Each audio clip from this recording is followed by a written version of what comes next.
dig this one, Kristen. This is a question about wrestling. Hey, Steve, when someone wins a title, do they get to keep that belt even after they lose it in a match? Or are the same ones just passed around as props? Also, are different belts used on TV versus photos and publicity events? I saw you on a SmackDown many years ago, and the title you were tossing around like a rag doll looked all dingy up close, but in pictures they are always shiny. It's always interesting when you talk about your perspectives and inner workings of wrestling. Bobby Brown, I tell you what, with regards, do people get to keep the belts?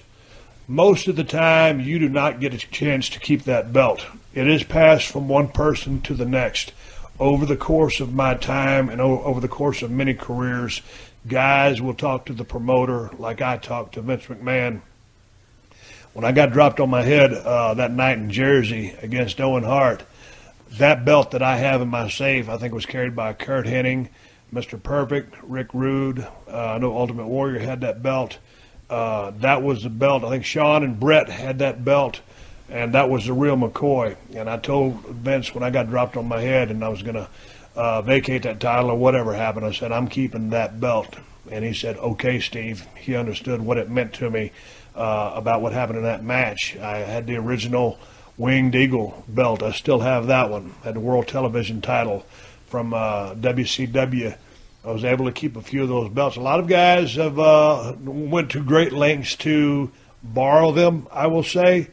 In most cases, those belts that we take on the road are the ones that are always in the photos. But these days, they keep, in a lot of photo shoots, I'm sure they put the newer belts out there.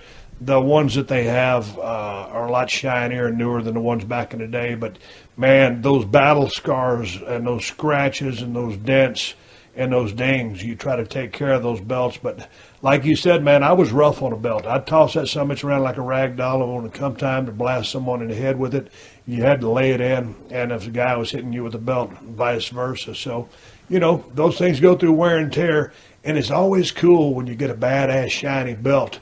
But it's always cool, too, as you see the wear and tear that is inflicted upon that thing. And therefore, it kind of is seasoned and is branded. And so that's the bottom line on those belts.